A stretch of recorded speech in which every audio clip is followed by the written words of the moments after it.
All right, well here we are on our house that we built. So let's go ahead and come on inside. All of this was built by hand. These are champles.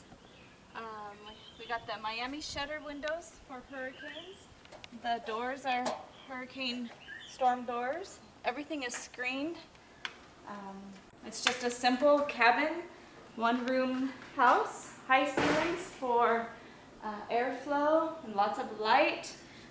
Tile floors. We looked for wood floors, but they didn't have any. This is actually how the floor is constructed. This has plysen, pega, and then this tile. So this is how thick the floor is. It's a pretty sturdy floor. The ceilings are strapped down with hurricane straps. And we did drywall the walls, which worked really well.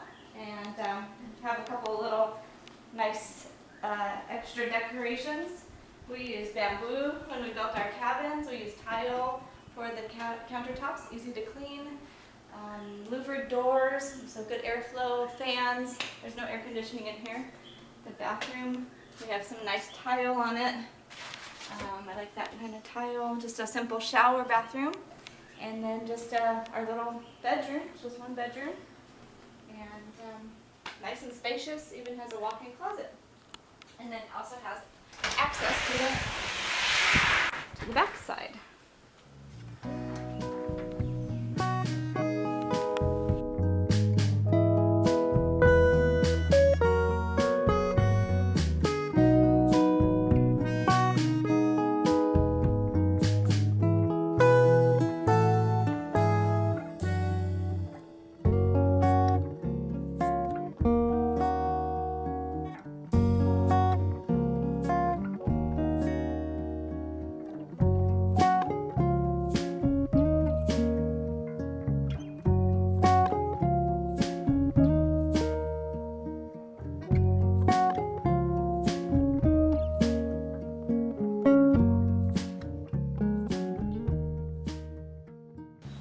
So this area here is our garden just by the cabin in the woods. We built these stairs, we built the bridge, we planted all of these plants that you see around here.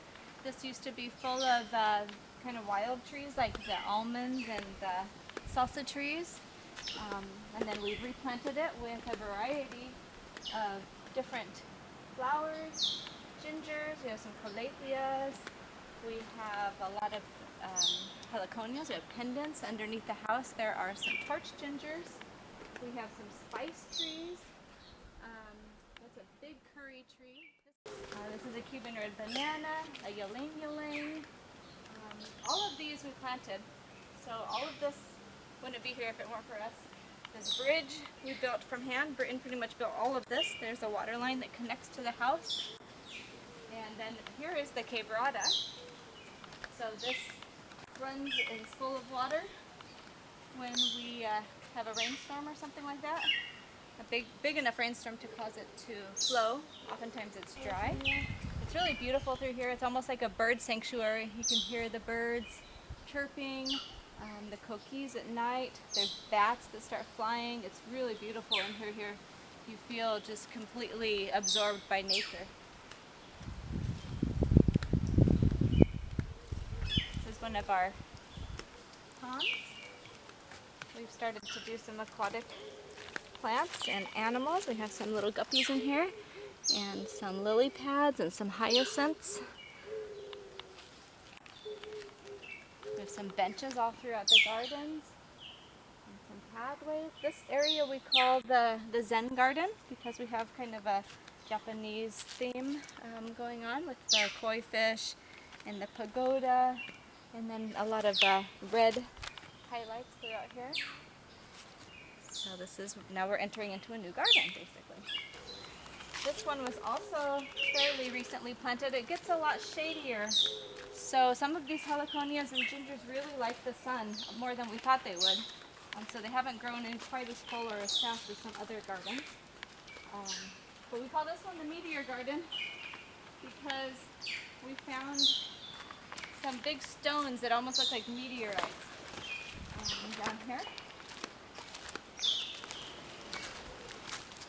So this area, we might be able to clear out a few more trees in order to let a little bit more light in, to plant some of the plants that we enjoy here. But for now, it's a really peaceful spot.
As we walk from the cabin to this area under the bridge and following the quebrada, we arrive to what we call the magic mango area because of this mango over here.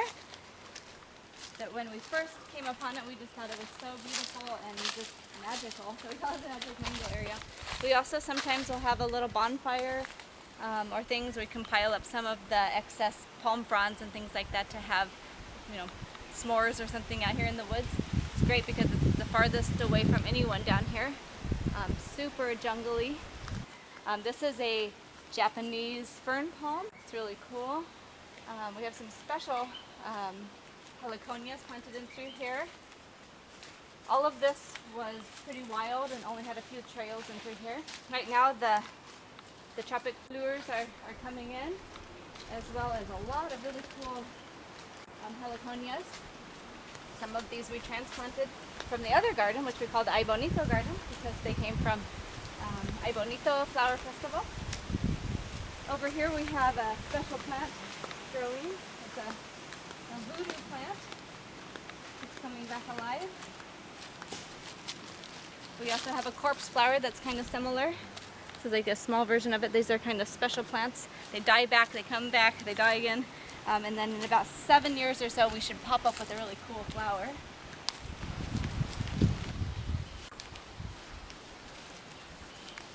So now we are coming upon the Hobbit garden and the Ay Bonito garden. Almost all of these heliconias and flowers come from Ay Bonito, the flower festival, about 3 years ago. So it takes a while for them to finally flower, but once they do, they're gorgeous.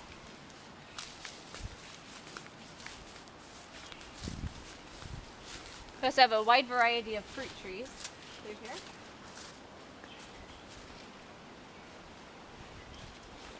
This is an African breadfruit. We've never had a fruit from it, but it's much different than the traditional breadfruit, the pana that's here in Puerto Rico. So I'm excited to see what that is, how it tastes and looks like. Let's see, we have, I think, a wampi. We have a star fruit. We just planted the guama gigante. Icacos, some citrus I think are over here. We have a wide variety of exotic, pulusan is up at the top there. So in addition, between the flowers, we always plant fruit trees as well.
Shady, but we're also kind of starting to be in the meadow area.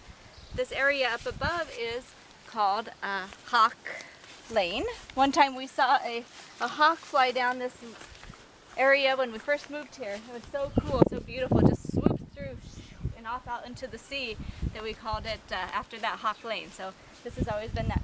Before, this area was full of pinguinos, these spiky plants. We still have some on the other side. They're like a natural fence line, but we removed those and planted it with these heliconias and gingers, all intermixed in here with these robles, which are so beautiful when they flower. And then on this other side of the slope, we have pretty open still, but we do have a few things. We have acerola, we have a kumquat, there's a mano de Buda, an orange, there's a cashew, pajuil. And then the slope just beyond that is like basically Heliconia Hill. It's full of Wagnerianas. That was the first heliconia that we really focused on this flower farm. And then we have curcuma, turmeric growing over here. There's some canna lilies, some white ginger, uva de playa, the sea grapes. And these stairs we built ourselves also. This used to be actually the entrances over here. This is another pond we have. Just started, and then enter here. This was the original entrance into the path. This garden we call the Garden of Eden. We were given some beautiful heliconias from kind of a famous woman here in Puerto Rico known for her heliconias, and she gave them specifically to Aiden. So when he was just a baby, so we planted them in his name, and we call it the Garden of Eden, which is kind of like the Garden of Eden. There's also a mora tree, which is a black mulberry. Some other bananas up and through here. This is a coupe tree. This was growing wild, but I think it looks so cool, so we left it. We have a variety of coconut palms. All along the whole border of the property we have transplanted coconut palms, just to kind of add to the tropical vibe throughout here. And then from here, we start to go up into the actual meadow itself. We kind of leave it as an open space because it's just really pretty to have the nice, wide, open, sunny area to contrast the jungly forest down below. That's the chicken coop. And then up above is the gazebo and then the cabana. So that's pretty much the whole farm.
all through here we have a lot of other plants.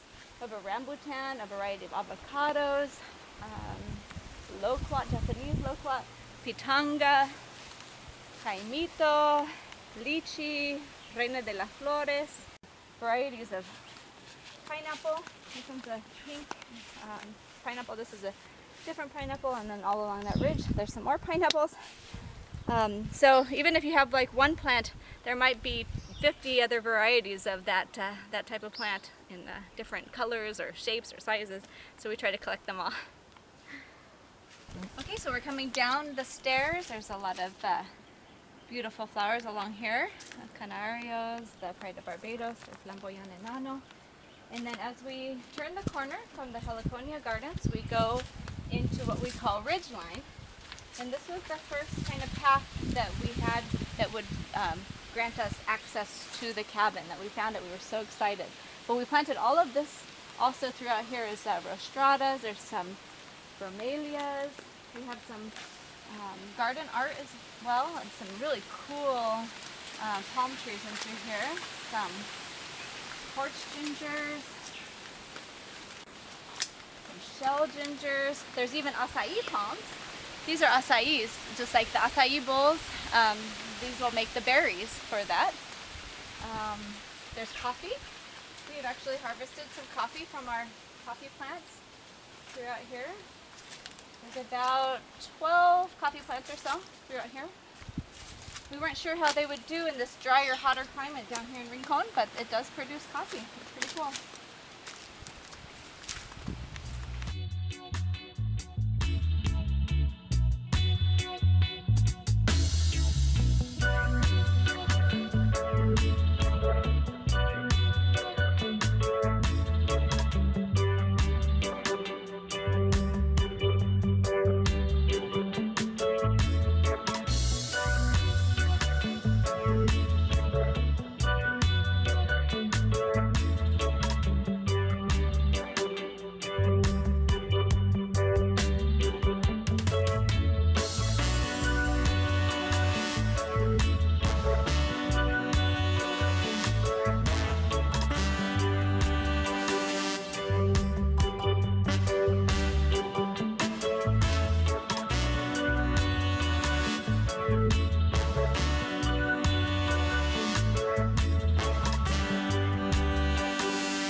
Back part of the property.